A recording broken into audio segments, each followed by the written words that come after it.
Hallelujah.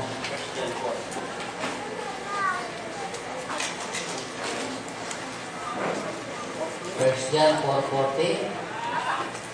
Sabi dito ay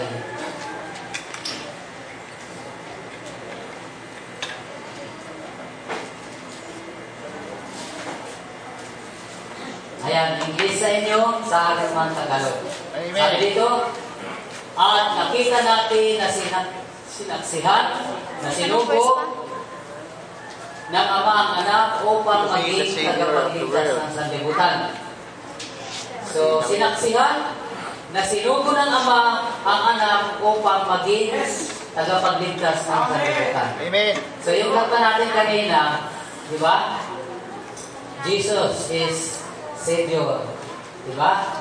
So, bakit siya naging Savior? Siya po ay ginawang Savior ng Ama. Amen. Ang Ama original Savior, si Jesus Christ ay ginawa siya extension upang maging tagapagligtas ng sanlibutan.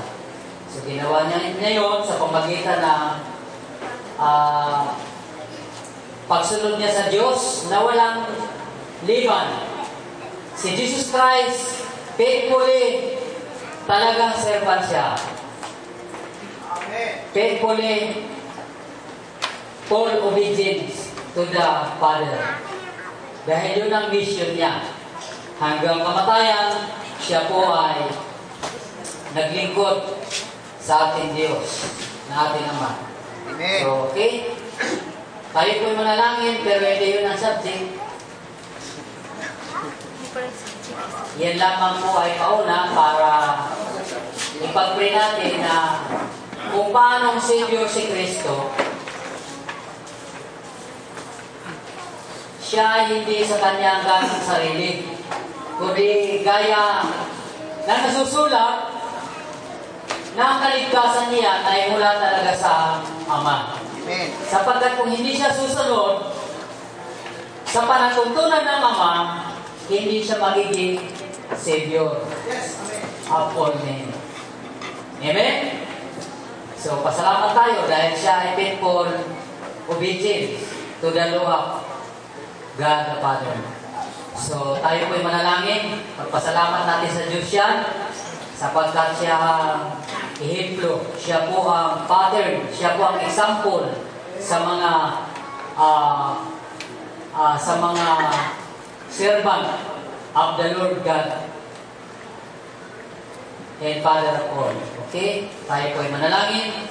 Ama namin Diyos, salamat po sa Panginoon Hesus na yung sinugo sa sanlibutan at hindi siya nagliban ng pagtupad sa kautusan mo na ibinigay mo sa Kanya. Amang banal, tunay nga na nagpapasalamat kami sa iyo sapagkat siya ay tunay mong pinili upang magtagumpay sa Kanyang misyon, sa Kanyang trabaho, sa Kanyang gampanin dito sa lupa. At umaasa po kami ng lahat ng ginawa ng Panginoon sa Kanyang panahon. Ito po ay nagbunga hanggang sa kasalukuyan. Kaya nandito po kami dahil sa Kanyang mga salita, at dahil sa Kanyang mga gawa, at dahil sa Kanyang pag-disciple sa 12 apostol. Kami po ay nandito dahil sa kanila, sapagkat ginawa mo ang lahat para umabot sa aming panahon ang iyong mga gawa at ang iyong mga ministry sa iyong panahon. Dakilang Ama, salamat po sa iyong bugtong na anak na siyang tinadala mo at nagtagumpay siya naming Pater. At sa umaga po ito, sa kanyang mga ginawa, maintindihan namin na kami ay kasali doon. Kami po ay kabilang doon sapagkat kami narito upang magpasalamat sa iyo, Ama, sa pamagitan ng salita. Salamat po, Diyos, sa pagkapili mo sa amin, sa pagkatatag mo sa amin, sa pagtawag mo sa amin, sa pagtatalaga mo sa amin, sa pamagitan ng gampanin at gawain na binigay mo sa amin. Salamat po, Diyos. Bigyan mo ng kaunawaan ng bawat isa na dapat gampanan ang mga iniuutos mo sa bawat isa. Salamat po, Diyos. Ikaw po magpala sa bawat isa. At alam ko pong nagpanaw ka sa bawat isa, kaya kami nandito. At higit sa lahat, pagpalain mo pa kaming lahat sa susunod na mga panahon. Salamat po, Diyos. Ito po aming sabot dalangin sa pangalan ni Jesus. Amen. Amen. Praise God. Purihin ang ating Panginoon sapagkat ngayon ay hindi naman ako magtatapik ng Christmas o gift of Christmas. Pero isa na rin yun. Yung kanina 1 John 4:14, gift of God to salvation to everyone of us. Amen? Naniniwala tayo doon? Amen. Gift of God to us for salvation. To your soul, you and me. This is a gift of God. Okay? Praise God. Purihin ang Panginoon. At alam ko po na tayo lahat ay nakaprepare na. Naka-umpisa na ba, Brother Milan? Praise God. Wala tayong pangsulat. Nag tayo ng pangsulat. Ay, salamat. Nandito. Praise God. Ang ating topic ngayon, yaman na tagay kayo kanina pa. Ang topic natin ay buksan natin ang Matthew 16. So, okay. Babasahin muna natin bago tayo maglagay ng topic ko. At salamat po sa mga buhay ninyo sapagkat nagtagumpay po kayo inyong napagtagumpayan ng mga pagsubok, mga trials. Matthew 16, verse 15 and 18. Napakahaba, no? Matthew 16, verse 15, 13 muna. Abaan na natin para mahaba pa naman ang panahon, ang oras. Okay? Sabi dito, 13 to 18. 13 to 18. Babasahin natin. Okay? Sabay-sabay natin basahin. When Jesus came into Nang dumating na si Jesus sa mga sakop ng Cesarea Filipo, ay itinanong niya sa kanyang mga alagad na sinabi, ano baga ang sabi ng mga tao kung sino ako? Sabi ni Jesus. At kanilang sinabi, ang ilan ay si Juan Bautista, at ang ilan ay si Elias, at ang iba si Elias, o isa sa mga propeta. 15, kanyang sinabi sa kanila, datapag ano ang sabi ninyo kung sino ako? Sa 15, sa English, ano ang sabi sa English? He said unto him, but whom say ye that I am? The Son. Ayan, nagtanong si Jesus. Sabi, ano ang sinabi ninyo kung sino ako? Ang sabi ni Pedro sa 16, sabi rito, at sumagot si Simon Pedro at sinabi, ikaw ang Kristo, ang anak ng Diyos na buhay. Sa English, and Simon Peter answered and said, thou art Christ, the Son of the living God. The Son of the living God, ang sabi ni Peter. 17, ang sabi nito, at sumagot si Jesus at sa kanya sinabi, amalat ka Simon Barjonas, sapagkat hindi ipinahayag sa inyo ito ng laman at ng dugo, kundi ng aking Ama na nasa langit. Sino daw nagpahayag kay Pedro? Ang Amang nasa langit. Ang Ama ay Spirit at wala siyang limitasyon. Kaya abot niya si Pedro. Amen po ba? Nasa lupa si Pedro, ang Ama nasa langit, abot niya si Pedro para pahayagan ng kapahayagan na yan. Na siya ay the Lord Christ, the Son of the living God. Okay, verse 18, may sinagot ang Panginoon, ang sabi ng Panginoon, at sinabi ko naman sa iyo, ikaw ay Pedro, at sa ibabaw ng bato ito, ay itatayo ko ang aking iglesia. Amen? Praise God. Ano ang sagot ng Panginoon? Upon this rock, I will build my church. Ano ang sagot? Dahil may pahayag si Pedro, nangako ang Panginoon na magtatayo siya ng isang iglesia. Saan? Sa batong ito, itatayo ko ang aking iglesia. Amen. Kaya dapat maghanap tayo ng true church sapagkat may false church. May tamang iglesia at may maling iglesia. Hindi ako naninira, kundi yun ang totoo sa Bible. Amen. Amen? Amen. Mayroong true church at mayroong false church. Kaya ang topic natin ngayon dito sa verse na ito na ating nabuksan na naipanglawa ng ama kay Pedro at ipinakilala ni Kristo na mayroong church na itatayo. Kaya ang pag-uusapan natin ngayon ay upon this rock. O yan ang ano natin, no? Rock of Revelation. Upon this rock. I will build my church. So ito yung topic natin ngayon. Topic upon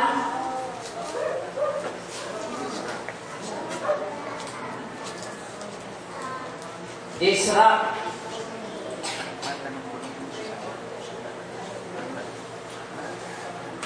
I will Build.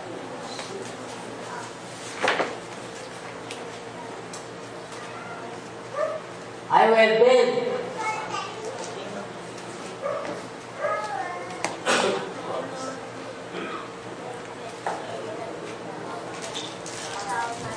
Ayan.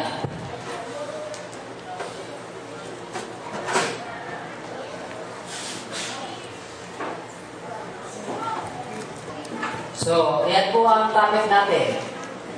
Naisip ba natin kung ilan ang ating pupuntusan? Meron tayong pupuntusan dyan. Sabi dito, upon this rock, number 1, I will build my church. Oh. Kasi marami ngayon ang magagaling sa Bible. Sa pangangaral, dapat suriin natin ang true church. Saan ba talaga nakatayo yan? Bago nakatayo yan na hindi talagang totoong rock, dapat isipin natin kung saan tayo nakabase na church para sigurado tayo, hindi tayo nangangapa. At sinusuri natin lahat ng church sa buong mundo. Amen. Sapagkat baka masayang ang ating pinagpagalan. Kailangan ilagay natin sa totoong rock. Rock of salvation pa naman yan. Amen? Amen. Kanina, 1 John 4:14, sino ang Savior? Si Jesus Christ. Iyan ay inaprobahan ng Ama sapagkat overcomer siya. Amen po ba? Amen. Kung hindi siya nag-overcome, magiging Savior ba siya? Hindi. No. Sapagkat ang pagiging Savior lang niya doon sa pag-overcome niya. Kaya naman, binigay na naman sa kanya ang lahat ng power. Matthew 18, di ba? Verse 18, chapter 28, verse 18 ng Matthew, binigay sa kanya yung all power in heaven and earth. Amen. Because Jesus Christ is overcome the temptation of all. Amen? So lahat ng pag-uusig, lahat ng persecution, kanyang napagtagumpayan. Yaman tayo ay dumadaan din sa mga pagsubok, dapat makita natin ang pattern. Amen po ba? So, praise God. Malinaw na ba? Palapakan natin ang Panginoon. Siya ay overcomer. Tayo man ay sabi ni Jesus Christ, you overcome. Right. I will grant. Amen? Kayo ipo-open ko sa aking luklukan. Dahil may luklukan na siya. Bakit? Inanti niya sapagkat nag-overcome siya. Kung hindi siya nag-overcome, so, never, na makaupo siya sa throne of God, the Father. So, yan po yung ating pupuntusan. Ano ang pupuntusan natin? Yung dalawa. Ito, number 1. Oh. So, yan, number 1. Number 2.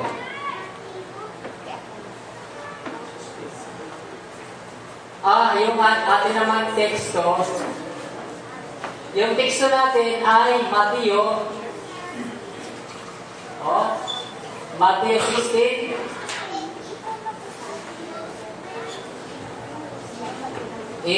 Nasaan yung upon this rock I will build my church? 18. Verse 18. So yan, dapat alam natin, sapagkat yan ang nakalagay sa ating church. Amen po ba? Alam nyo bakit nangalap ako ng Idotoro, yung Malakay 4, 5, and 6, pero hanggang naman dito, yung restoration. Dahil church yan, pinag-uusapan. Ang tinayo ba ni Kristo na iglesia, nasira ba yan? Nagiba ba yan? Nagiba. Kaya kailangan itayo muli bago siya bumalik. Kaya may Malakay 4, 5, and 6. Ibig sabihin, may restoration na mangyayari. Kailangan kasama po tayo dahil sabi ko kanina, napakadami ng magagaling na mga preacher ngayon. Dapat suriin ng bawat isa kung saan siya naitayo. Anong church ang pinagtayuan sa kanya? Amen po ba? Naintindihan ba natin saan tayo nakatayong church? Kuha dito sa Rock of Revelation. Tama naman yun. Ano ang Revelation? Kapahayagan. Ang bato, kapag kilala ninyo, meron na tayong Rock of Revelation. So alam niyo po, maraming natisod dyan. Amen. Sa rock. Ayaw ko kung may natitisod dito sa Jesus Christ Rock of Revelation Church in Manalitis. Kapag may natisod dyan, alamin niyo to. Hindi na uso. Na nakasulat sa Bible yan. Ang sabi nga, nagmumula pa sa sayo ng salvation. Dati ito sayo ng God eh. Amen. Amen po ba? Amen. Ang sayo ng God, totoo ba yan? Amen. Ayun ang church eh. Sayo ng God. The church of God. Yung true church. Pero may makikita natin yung ano ba? True church ba sila o false church? False church. False. Okay. So, saan na tayo? Nawala tayo. So, si Kristo ba talaga may tinayong iglesia? Amen. Okay. Ang pagtatayo ng iglesia, I will build. hindi sa pamagitan ng paghahila ng tao. Tapos, gawin itong church para gawin iglesia. Hindi yun ang tinutukoy ng iglesia. Dahil itong mga building, mga temporal lang yan. Yan ay masisira yan. Sabi ng Panginoon, yung mga bato na yan, kapay bubuho yan pagdating ng judgment. Amen po ba? Hindi yun ang tinutukoy. Yung mga magagandang mga building, hindi yun. Ang tunay na church, walang iba kundi yung mananampalataya. Yung mga taong tumanggap ng rock, ang naitayo daw sa rock. Amen. Ano ba yung... ano ba yung rock? Okay. Ulitin natin, ano daw yung rock dito? Balikan natin yung Mateo 16. 16. Ang sabi dito ni Pedro, sabi ng Panginoon sa 15, ano ang sabi ninyo kung sino ako? Interpret. No? At sumagot si Simon Pedro at sinabi, ikaw ang Kristo, ang anak ng Diyos na buhay. So, ang kapahayagan dito na ibinigay ay yung pagkakilala ni Pedro kay Kristo. Ano daw si Kristo? Si Kristo ay anak ng Diyos. Son of God. Yung unawa ni Pedro kay Kristo, siya yung Son of God. So, yan. God the Son.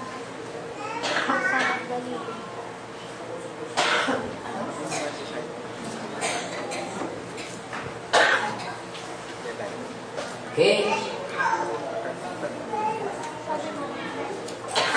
Ano ang unang church na itinayo ni Jesus Christ? Ang itinayo ni Jesus Christ na unang church, walang iba kundi yung apostolic era. Apostolic era. The original church of the Jesus Christ, the Son of God. Ito yung basahin natin ang Gawa, chapter 2, verse 1. So, tingnan natin. Gawa. Ayan. Tapos, Efeso 2:20. Ayan. Ang atin may kita dito sa atin banal na kasulatan na unang tinayo ng Panginoon Jesus ay ang mga apostol, unang iglesia sa Asia Minor. Okay? Sabi ko rito, at nang dumating nga ang araw ng Pentecostes, silang lahat ay nagkatipon sa isang dako at biglang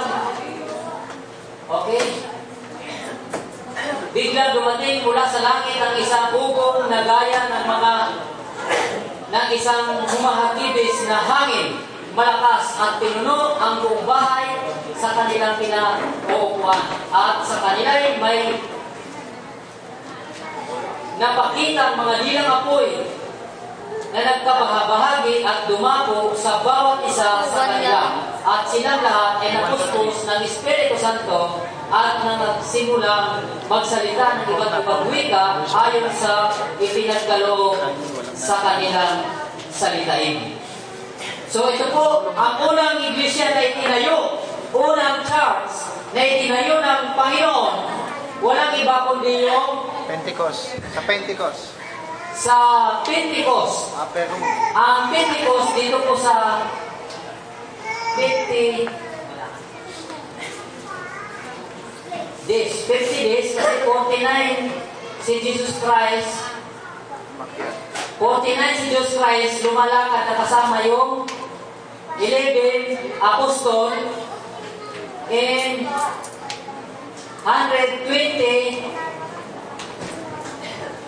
20 na tao sa Pentecost. Ang kausap ni Jesus Christ noong siya ay nagbiministry dito sa panahon ng 40 days, ang kausap ng Panginoon sa panahon ng 40 days nung namatay siya ay sandali lang po. I-advance natin dito. Kasi dito po ay physical body pa siya. Ang Pentecost, ito, namatay si Kristo dito, nagbilang siya ng, pagkatapos mamatay, nagbilang siya ng 40, ilan days? Nung si Kristo ay nasa lupa, nung siya ay mabuhay na maguli. Nung mabuhay na maguli ang Panginoon, ilang araw pa siya sa lupa? 40 days. 49 days. 49 days siya dito sa lupa. Noong siya ay nangaral after ng pagka-resurrect niya. Pagkatapos niyang mabuhay na maguli, siya ay nanatili pa ng 49 days. 49 ba? 40 days. 40 days. Okay. Kasi Lumagpas pala ako kasi yung 9, ito ang pag-aantay pala. Yung 9 days. 40 days. Ang pag-aantay ng mga apostol ay 9 days. Ayan, sorry medyo nakalimutan ko. Ngunit nandiyan tayo para ipaalala. Amen. Ang sabi dyan, si Jesus Christ, 40 days, na nagturo pa sa mga apostol, siya ang tagapag-aliw nung siya ay pagkatapos mamatay, tagapag-aliw sa mga apostol, walang iba kundi si Jesus Christ form a glorified body. Siya po ay glorified body nung siya ay nag-aaliw sa mga apostol. Sabi niya, huwag muna kayong maalis hanggang masangkapan kayo ng banal na espiritu sa panahon na yan. Ayan, natanggap ng unang church na itinayo ni Jesus Christ yung Ephesian Church.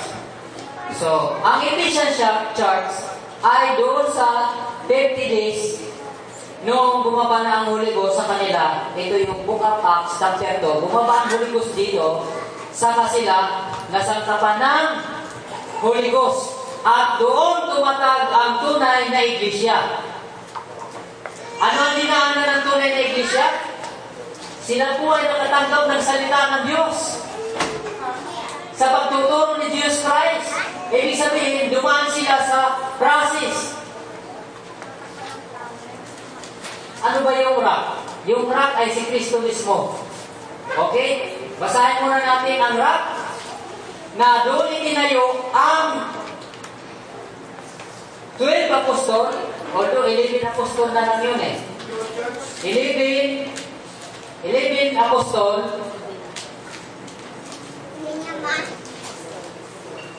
and 120 men.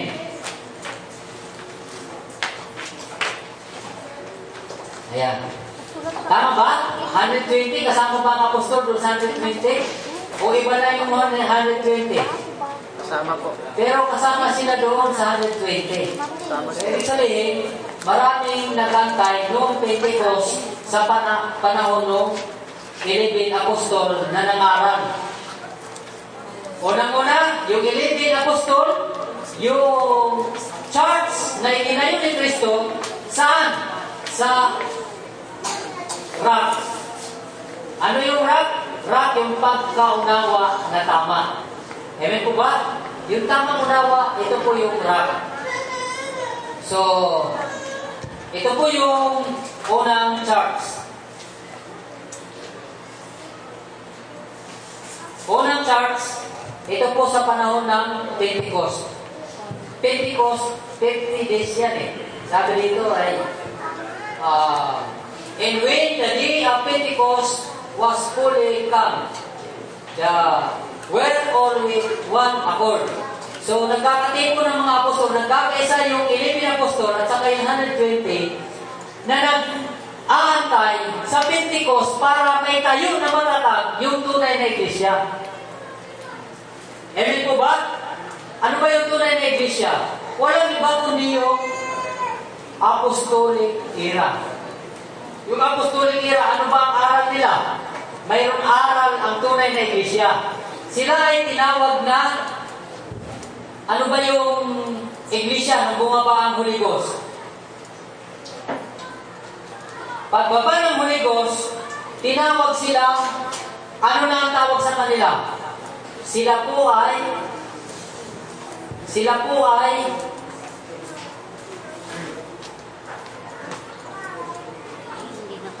ayan, Temple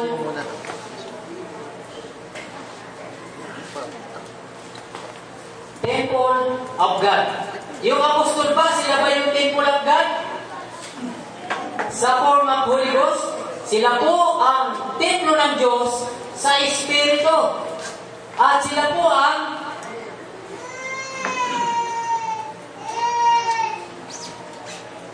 Church of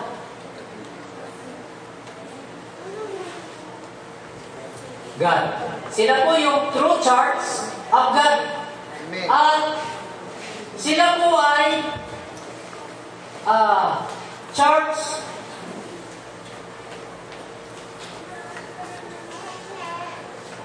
of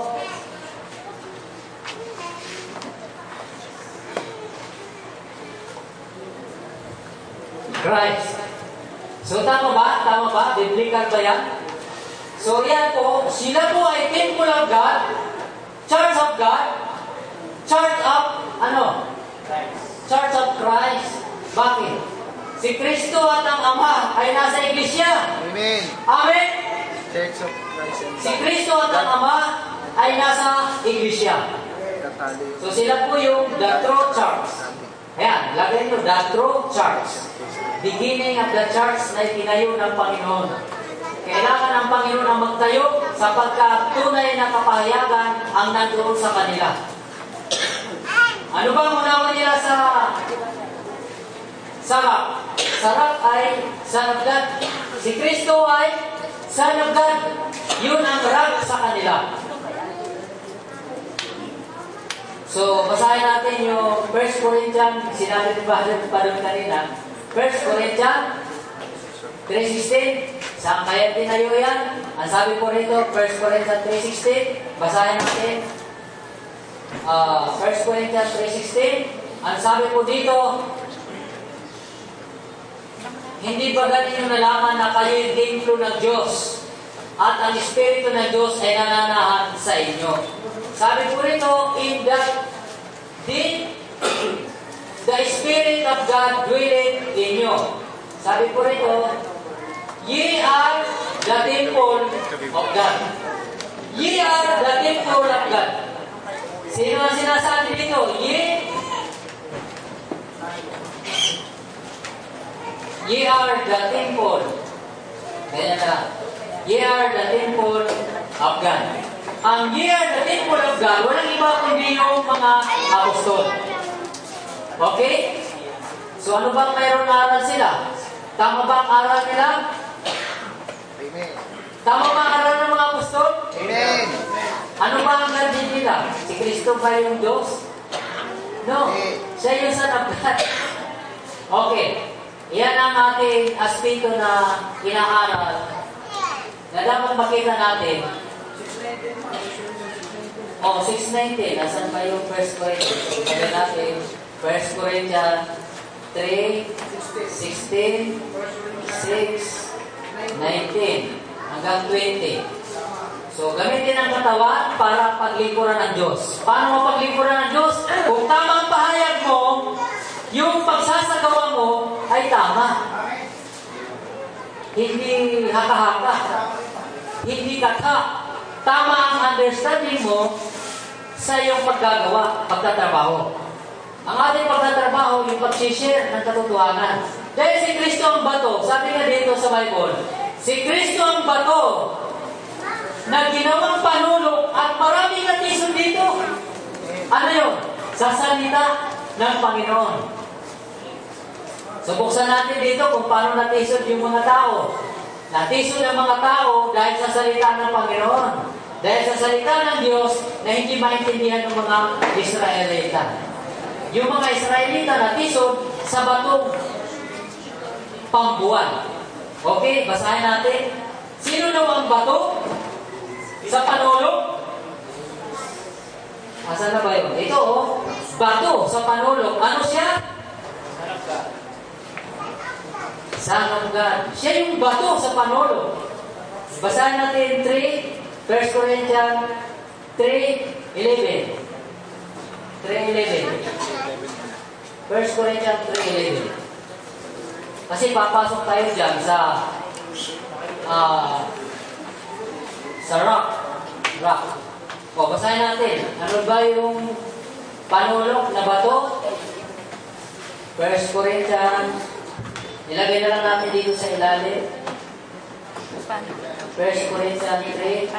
Control 1. Control 1. Tapos, 1 Peter. 1 Corinthians. Ang 1 first yan ay Peter 2, first yan ay 7, 8. Yan, basahin natin. Yaman, mahaba pa ang oras natin ay... yan, 1 Corinthians. basahin natin. Ang sabi dyan, wala pa. 1 Corinthians.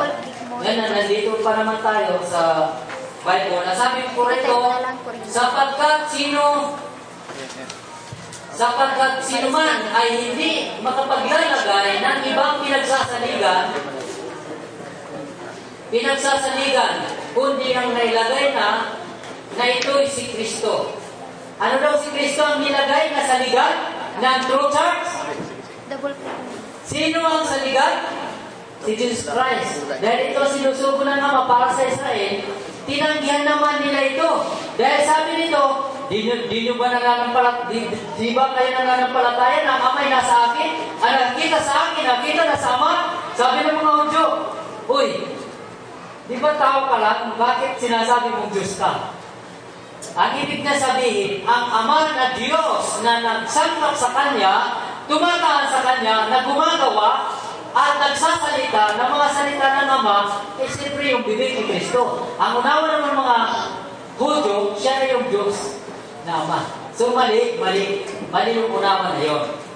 O, basahin natin, nasabi ko riyan, 1 Corinthians 3:11. Nasabi, for what man knoweth the things of a man, save the spirit of man which is in him. Ano yan? Mali ito ah. 3. Chapter 3 verse 11. Oo nga. Chapter 2 ang ano nyo na buksan. So, sabi ko dito, sa ating mababasa,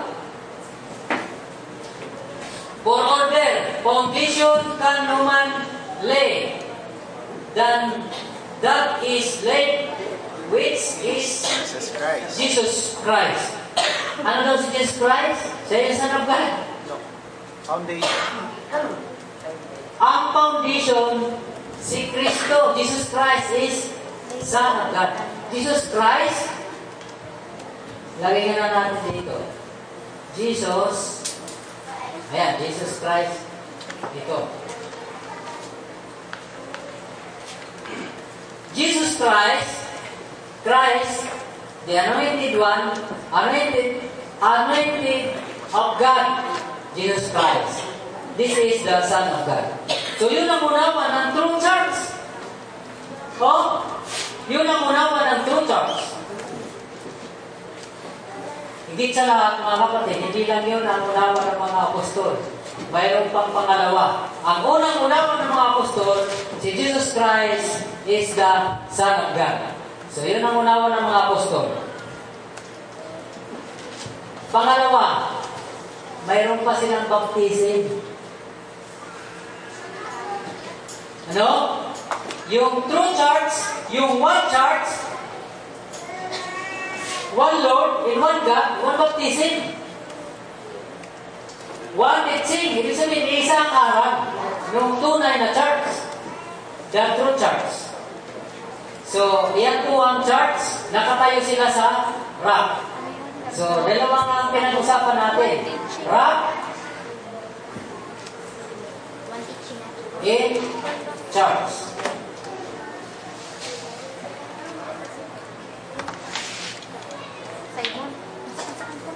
Okay? Ano yung rock? Yung tunay na kapahayagan. Bato na pangbuwan. So, 1 Peter 2, 7, and ano pa? Yung okay, basahin na, buksan natin. Tama na yun yung 1 Corinthians. So, sino nga nagsalita dyan? Ay, sandali lang. Diyan muna tayo sa 2 Corinthians 1:1. Then, diyan ka sa Corinto, buksan mo yung 2 Corinthians 1:1 para malaman natin yung Church of God. Ayan, Church of God, 2 Corinthians 1:1. So, yan. So, mamaya na natin basahin yung 1 Peter. Dito muna tayo sa 2 Corinthians. Okay na po. Okay na po. So, pakibasa. Paul, an apostle. Paul, an apostle of Jesus Christ. O, lakasan. Paul, an apostle of Jesus Christ, by the will of God. Timothy, our brother, unto the church of God, which is the Corinth, and all the saints which are in all Achaia. Okay. Ang sabi ko rito, si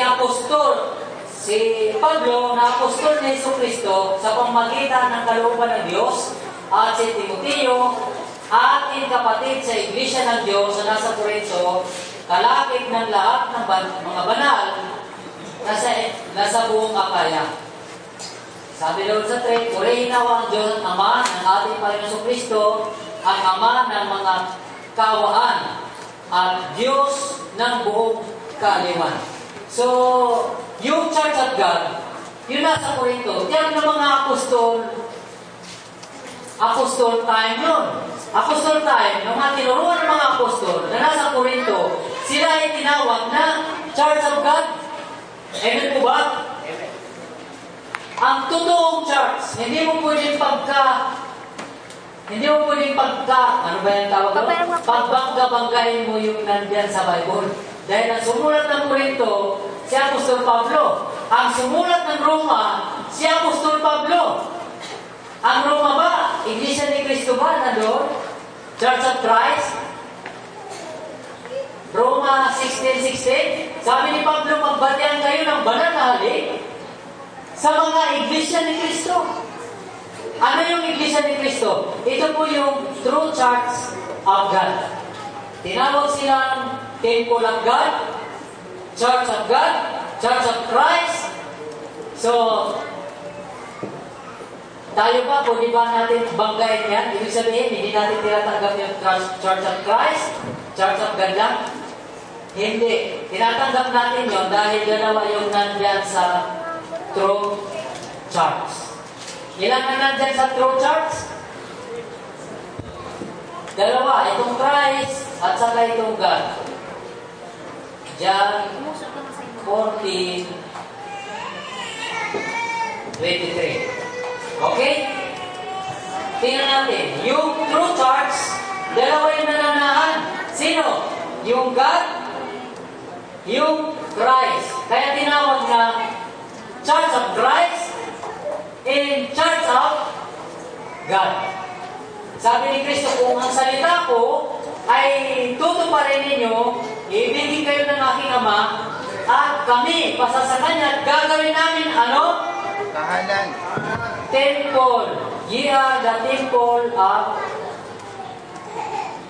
God. Ibig sabihin, sabi dito, temple of God, temple of Christ, because Jesus Christ in the Father dwelling into the true church. So, ang true church ba? Ano ba ang pinagdaanan ng true church? Ang pinagdaanan ng true church, walang iba kundi yung pagiging born again. Amen po ba? Amen. Sabi ni Jesus, ye must be born again. Ika na temple of God. Amen po ba? Kasi narinig ko kay Soriano, yung mga born again, hindi yan biblical. Kaya gawin natin biblical. Yung mga apostol ba, dumaan ba sila sa pagiging born again? Amen. Sabi ni Jesus Christ, ye must be born again. He cannot enter to the kingdom of God. Ibig sabihin, kung hindi ka ma-born again, hindi ka magiging temple of God, church of God, church of Christ. Amen? Ingay mo ah. At ano pang bautismo ng tunay na church? Ang ingay mo ah. Saan ba sila nakatayo? Doon sa tamang harap, sa tamang unawa, at sa tamang bautismo. So, anong panahon ba ito? 34 AD, 34 AD, in 53 AD, sa panahon ng Paul yan. Palo. Yan, 53 AD, Apostol Paul. Dito si Peter, sa 34 AD. Tama ba si Peter, 34 AD? 33 AD naman tayo si Kristo. Pagdating 34, wala pa ng 34. 50 days pa lang. Hindi pa umabot ng isang taon. Nangaral na yung apostol. Si Peter ba na-born again? Kailangan ng true church, dumaan ka sa pagiging born again. Kasi kung hindi dumaan ng true church sa born again, hindi ka magiging Church of God, hindi ka magiging Church of Christ, hindi ka magiging Temple of God. Amen po ba? Amen. Kasi ang true church, dapat tayo sa totoong aral. No? Yung rock, ay hindi natin nabasa na natin ng rock, ano? Ito, nabasa na ba natin ng rock? Basahin nga natin. Pero, babalikan natin yung, yung sinabi ko kanina. Kailangan ng church, yung kabuuan ng church, kailangan siya dumaan sa born again.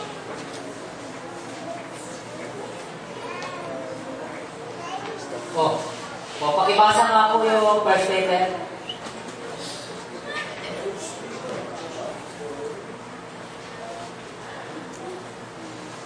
Okay. Ayan. First Peter. Hindi natin nabasa kanina, pero First basahin Peter natin. Sabi ko dito, 4:23. basahin natin. 7. Sa inyong nananampalataya, siya'y mahalaga, gagawat sa hindi nananampalataya, ang batong ikinakwel ng mga tagapagtayo ng bahay, siyang naging panulo sa panulo. Batong katikisuran at bato na pambuwan, sapagkat sila'y nangatisod sa salita, palibhasa yung mga suwain, na dito rin naman sila itinalaga. So, ang batong pambuwan, walang iba kundi si Kristo, ayon sa salita. Sa pamagitan ng salita, natisod ang Israel, sapagkat sinabi ni Kristo, siya ang Kristo ng Diyos. Hindi sila niniwala. Ngayon, ang sabi ni Pablo at ni Pedro, ang Kristo ng Diyos, siya yung bato sa panulo. Ibig sabihin, si Kristo ang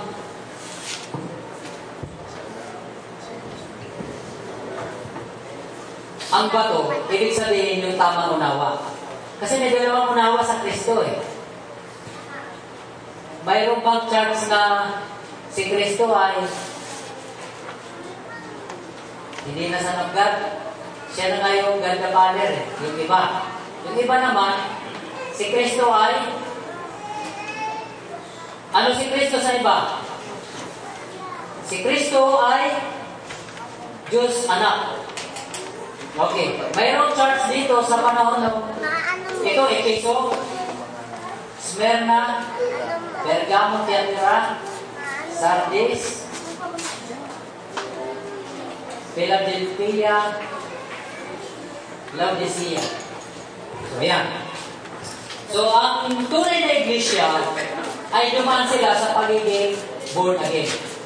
Sapagkat kung hindi, ay hindi sila pagiging true church. Basahin natin ang Efeso. Tapos na natin yung Peter, ano? 1 Peter chapter 2, verse 7 to 8. Si Kristo ang bato sa panulo at si Kristo rin ang bato ng pambuwan. Ano ibig sabihin pambuwan? So, basahin natin ang Efeso chapter 2, verse 20. So, tayo naman, sa panahon natin ng Laodicea, kailangan makabalik tayo sa original church. Ang tunay na church, ang bautismo, ay in Jesus' name. Ang kanilang dinaanan ay yung pagiging born again. Yung baptism nila, in Jesus' name. Tapos sila ay na-born again. Ang ibig sabihin, ni Jesus Christ sa mga apostol, kung hindi ka ma-born again, he cannot enter to the kingdom of God. Ang kingdom of God, ito po yung temple of God. Church of God, Church of Christ. So, sila ang original church. Ano ang baptism nila? Ang baptism nila ay gawa to 38. In Jesus' name. Sabi dito, ang mga born again, nabautismuhan sila sa isang pangalan. Gawa to 20, basahin natin ito 20. Ay, Episo. Tingnan natin. Ang Episo,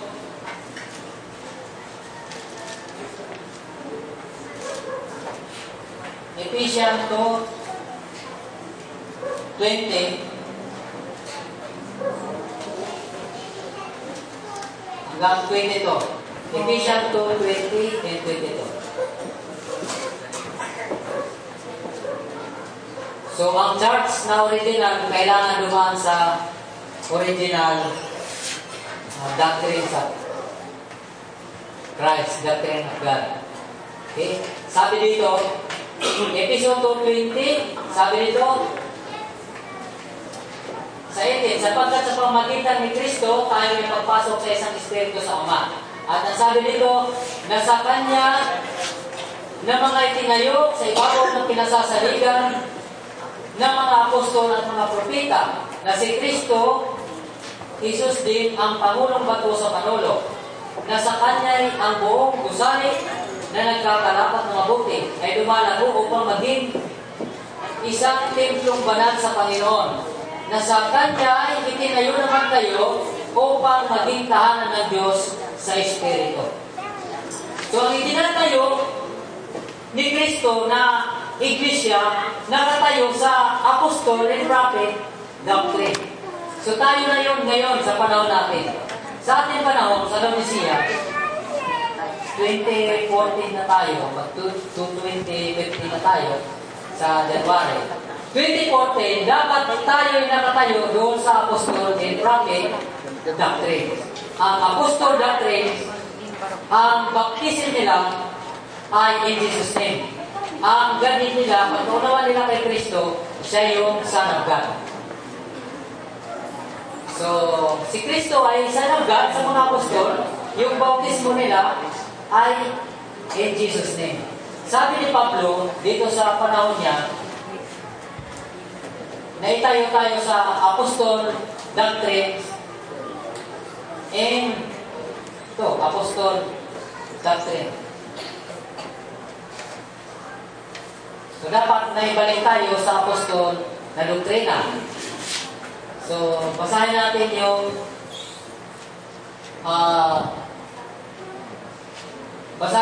yung John 7:3-7. So, babalik tayo doon sa sinabi ko kanina na ye must be born again.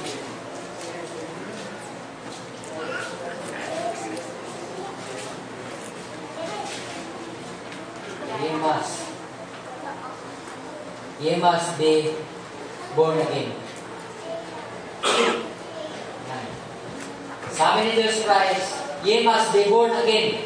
May born again pa talaga sa Bible? Sabi ni Soriano, hindi totoo ang born again. Ang born again, nag-umpisa yan doon sa mga apostol. Kapag hindi ka na born again, hindi ka magiging tunay na church sa ngayon. Ang unawa ng mga apostol, hindi katulad ng unawa ng iba. So, mayroong bang church na hindi katulad ng mga apostol? Yung unawa ng ibang mga church, mula sa, dito sa Pergamo, Tiatira. Dito sa Tiatira, si Kristo ay, ano na si Kristo? Si Jesus Christ sa Tiatira, ano na yung unawa ng isang church? Ha? Ano na yung unawa nila kay Jesus Christ sa Tiatirian Church? Ito, RCC Church. Anong unawa? Tungkol kay Jesus Christ? God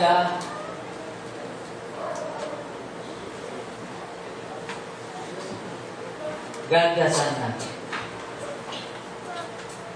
So, yan po ang unawa no Tiatirian Church. Ang Mother of Harlot, ito yung Jezebel sin time. So, makikita natin na pag-iral ng panahon, nag-iba ng mga doktrina. So, si Soriano, sabi niya, ay hindi tama ang born again. Kailangan maging church of God ka. Dahil yun ang tunay na church. Ang tanong mga kapatid, tama ba ang baptismo niya? Katulad ba ng original church? Katulad ba ng apostol yung kanilang baptism? Yung Godhead ba, pagkaunawa ba, pareho ba? Marami kang makukuha sa kanila, pero yung original na aral ay hindi talaga nakuha. Kailangan mga kapatid, makuha natin ng original church, doon tayo bumase para masabi natin na tayo ay nasa original church. Nakalapit tayo sa original church. Pwede angkinin mo yung ikaw ay Church of God. Pero ano ba ang doktrina meron ka? Nasa bato ba? Tama ba ang bato mo? Tama ba yung church mo? So, ang tunay na church, tama ang aral. Ang aral ay isang bautismo lang ng tama at isang Panginoon lang at isang Diyos Ama. Yun ang tunay na church. So, tama ba? Sa atin ba? Tama ba yung ating kinatatayuan church? Iisa ba ang Panginoon natin? Si Yesu Cristo? Iisa ba ang Ama natin? Na iisang Diyos? Iisang Diyos lang. At iisa lang ang Panginoon, si Yesu Cristo. Pangulo sa bahay ng Diyos. At ang bautismo ba natin? Tama ba ang bautismo sa iba-ibang mga church?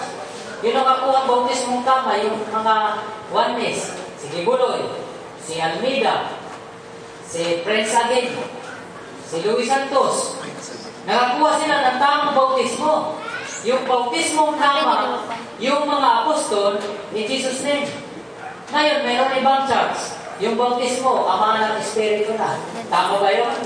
So, sa Bible na hindi yun ang tamang church. Hindi yun na itayo doon sa tamang understanding. Si Kristo ang bato at si Kristo ay Son of God at ang bautismo ng apostol in Jesus' name, mayroon mga ibang church ngayon ay iba na yung pagkaunawa kay Kristo. Siya ay naging Diyos Ama, siya na rin ay naging Diyos Anak. So hindi ganoon ang pagkaunawa ng mga apostol na original church. Tayo ba? Dapat ba tayo makabalik doon sa original na church? O dapat makabalik tayo para tayo ay may tayo doon sa tamang unawa? So, salamat sa Panginoon. Yun lang ang aking may babahagi. Sa ngayon, sapagkat nais ko na ipakita na ang tunay na church, dumaan sila sa pagiging born again. Kasi kung hindi ka magiging tunay na church of God. Ang born again, kailangan siya dumaan sa ganyan. 1 Peter 1:23. So, isa pa, si Pedro. Isa pa. Dito, dadagdagan natin 1 Peter 1:23. So, yan. Kaya importante yung born again. Kung hindi ka magiging born again, hindi ka papanganak na muli. Ang kapanganakan muli sa salita ng Diyos. 1 Peter 1. Okay? Dito tayo sa 1 Peter. Matatapos na rin tayo.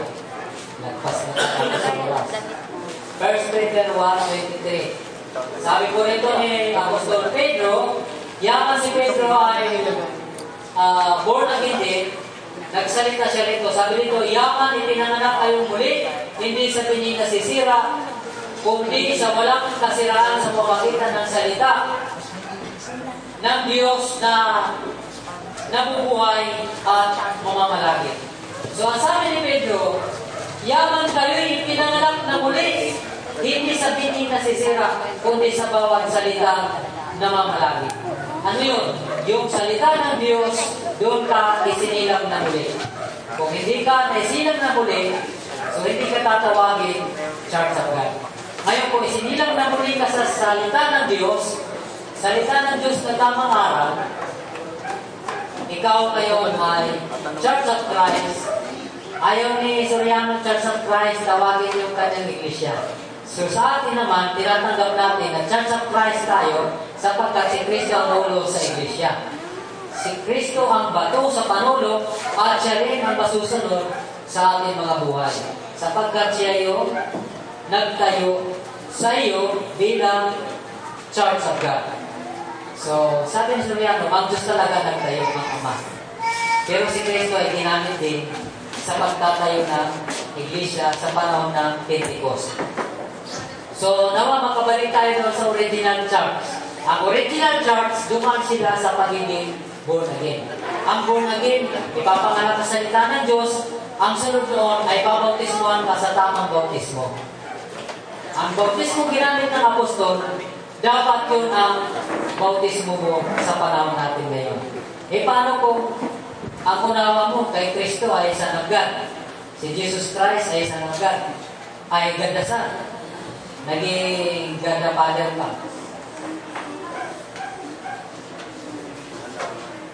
Ayan. God the Father. So, maraming iglesia na ganyan ang understanding. Ano po yung deception? Yung pagbaliktad sa tamang unawa ng isang bagay. Pagbaliktad sa tamang unawa sa isang bagay. Halimbawa, katulad ng pagkain sa Eden. Kainin nyo, hindi kayo mamatay. Sabi ng Diyos, pag kinain nyo, mamamatay kayo. Ganon din po dito kay Jesus Christ. Pag ito ay binaliktad mo na ayon sa Biblia, so magiging false church ka. So dapat tayo ay nasa true church. Makabalik tayo sa original church. Unawa nila kay Kristo sa lagyan, ang bautismo nila ay sa pangalan ni Jesus. So yun lang, ipinakita ko na hindi ko na tinalaka yung pagiging born again, yung kalugluban noon. Ang pagiging born again sa salita ng Diyos, kasama doon ang bautismo. Ang bautismo ay tamang bautismo na katulad ng mga apostol. So, naintindihan natin ano yung rock? Ano yung rock? Yung rock, yung tamang unawa kay Kristo. Amen? Pangalawa, yung church na mayroon kang tamang unawa, ikaw ay nabautismuhan ng tamang bautismo. Yung tamang church. So, isa lang ang church natin, yung pinagmulan natin na original church. Walang iba kundi yung mga apostol. Sila yung original church. Lalapit lang tayo doon para tayo maging church of God. Tayo ba yung church of God? Oh, baka si Soriano lang nagsasabi sila lang ng church of God. Sa Bible, kahit sino pwede. Kung tama ang aral mo, pwede mo makinin. Kung mali ang aral mo, pwede mo rin makinin. Pero pagdating sa dulo, malulugi ka. Dahil nakitinayo mo ay hindi tamang rock. Hindi tamang rock. So yun lang, medyo mababaw rin. Marami nang pinagdaanan natin. Kaya lang isinali ko lang to dahil importante na mag-born again ka bago ka maging church of God. Dahil ka sa pagiging born again bago ka maging church of God. So, salamat sa Panginoon. Ano ba yung counterfeit sa tamang unawa? Yung balik unawa, di ba? Kunti lang yun. Ang Christ, ginawang God the Son. Samantalang sa lagat. Kaya kung gano'n ang unawa mo, kunti lang yun. Kunting paglilinis. Sabi ni Brother Branham, kunting paglilinis. Pero lumaki. Naging doktrina sa buong mundo. Amen? So, yan. Ang atin na pag-aralan. Tayo po ay manalangin. Kahit dyan lang po kayo sa bangko, ay tayo po manalangin na tayo po ay binigyan ng tamang unawa ng ating paglilingkod. O